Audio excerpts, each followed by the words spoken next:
الضيوف الأعزاء الزملاء والزميلات في العالمين الواقعي Welcome to you and in this session where we host our host Katrina in global conference about the use of famine and as a tool of war. There are more than 200 million people who are encountering the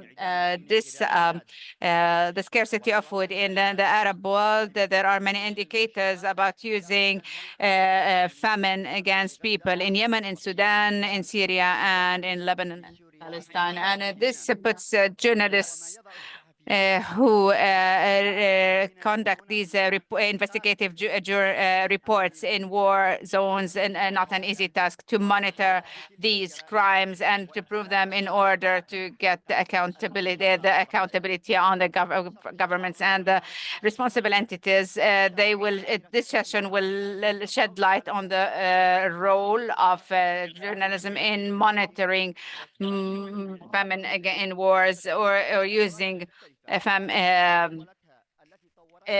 that was done by forced complaints in monitoring. Katrina, hello, in ARIJ 17th forum, and we will leave the floor to you, and we will have host guests also. Shukran Farouk, who is one of our trusted partners that we're working with currently in an investigation in Yemen. Thank you to ARIJ for welcoming me back to this forum and having the opportunity in this session to launch our Arabic mobile app. It is a pleasure to be back here, and it's always a humbling experience to be amongst those working in this very difficult space.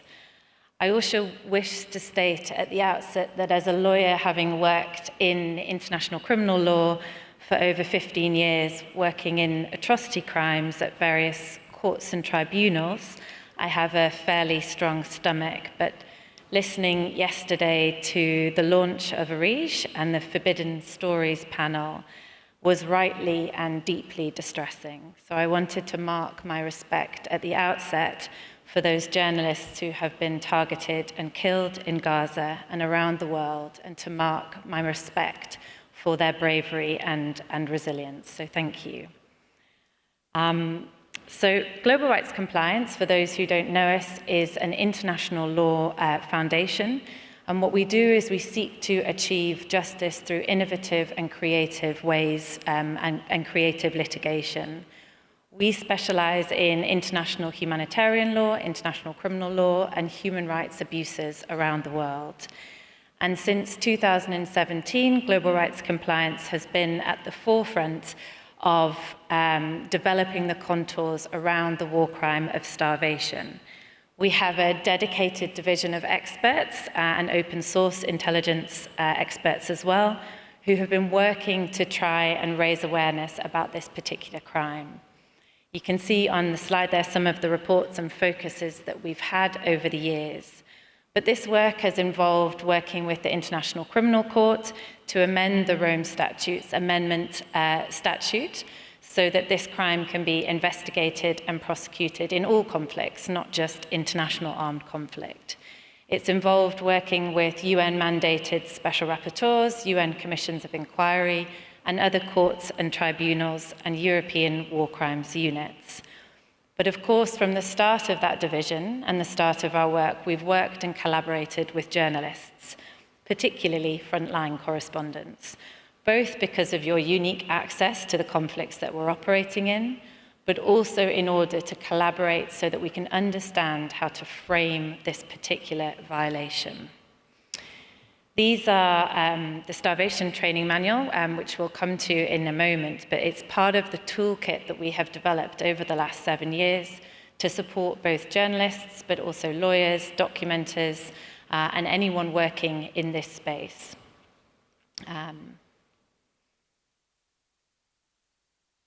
We'll move on while that's not moving. We have a number of reports that we've used over and developed over the years, including with our partners who we have, there we go. some of which are in the room today. You can see there Starvation Makers, which was a report in relation to Yemen, Tigray, South Sudan, and most recently in the context of Ukraine as well. We have our brilliant Yemeni team, part of who Farouk was here to introduce us, who through an 18-month program we will be investigating and documenting attacks on livelihood in Yemen and how this intersects with the crime of starvation. So what is the crime of starvation and why is it important?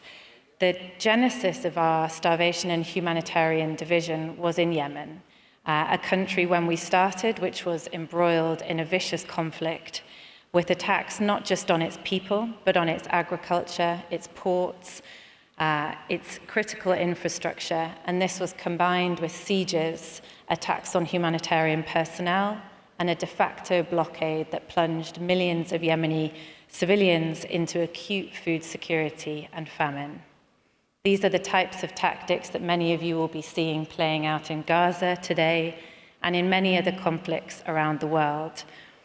The three partner organizations who are at the front of this room with ARIJ with us today are SAM for Human Rights, Musalla, and RAST. And please do reach to these for any questions that you would have around the work that they are doing. Tireless and fierce documenters working under extreme risks to expose what is happening inside of your countries. Now, for this audience, and for those perhaps working on or adjacent to Palestine, you may be more familiar with the crime of starvation and what it may entail. Certainly, Gaza and the arrest warrants that were confirmed last month for the war crime of starvation has moved the dial in terms of the public perception of this crime. But this slide represents what you will find if you Google search the word starvation. As you can see, it represents malnourishment, hunger, and some fairly harrowing pictures of humanitarian crises in an African, often-looking context. The next slide is what appears when you search the term starvation in Arabic, if it comes.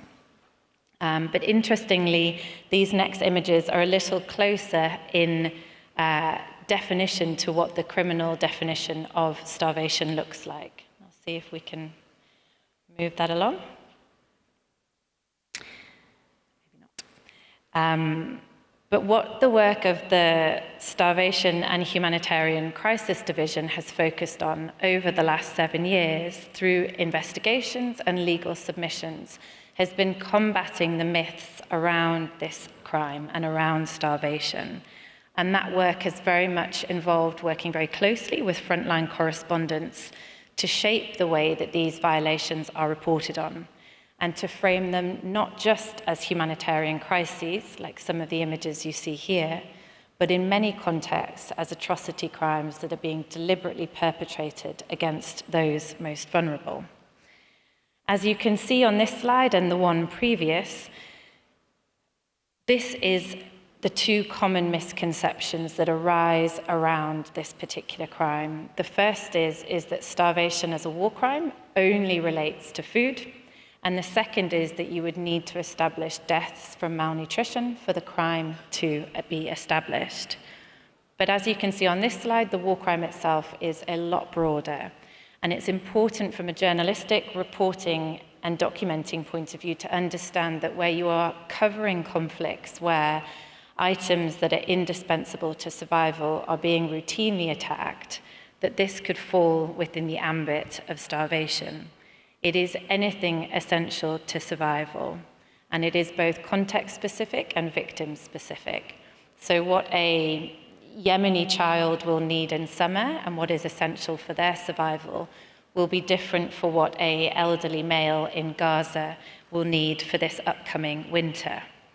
International humanitarian law explains that objects indispensable to survival can be fuel, shelter, clothing, medicine, and a range of other water and critical infrastructures. So starvation as a method of warfare has never been prosecuted before at the international level. And indeed, Gaza was the first time in the International Criminal Court's history, and indeed international law as itself, that an arrest warrant has been sought for starvation as a war crime. Given the lack of prosecutions, the lack of investigations, and often the lack of accurate reporting, we understood that a toolkit was certainly needed. So in 2019, we developed the Starvation Training Manual, which remains the only document still that covers in detail this particular crime and associated violations. It is for journalists, documenters, lawyers, academics, anyone who is interested in pursuing and reporting around this issue. We released the Arabic version in 2021, a second version in 2022 with updated open source information, a special edition in relation to our work in Ukrainian, and then a reparations addendum also this year.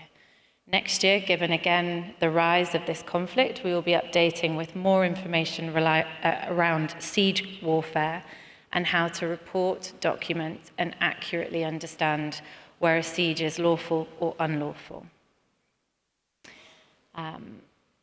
As our work has increased in this field and we've honed our fusion methodology approach, we realized that unlike many lawyers, journalists and documenters don't like to carry big, heavy manuals around with them in the field.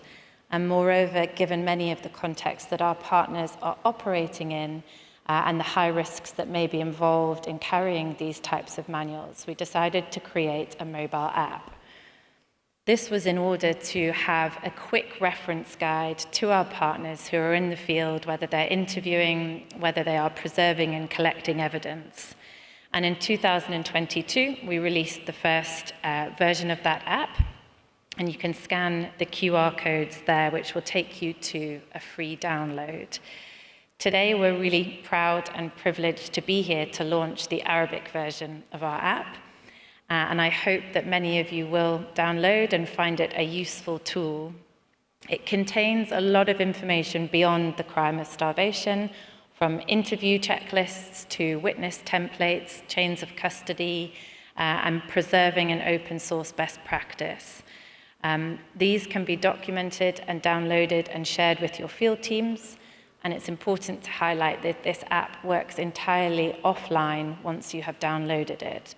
Again, was a requirement very important for a lot of our field teams who are working in conflict areas where there is no internet access.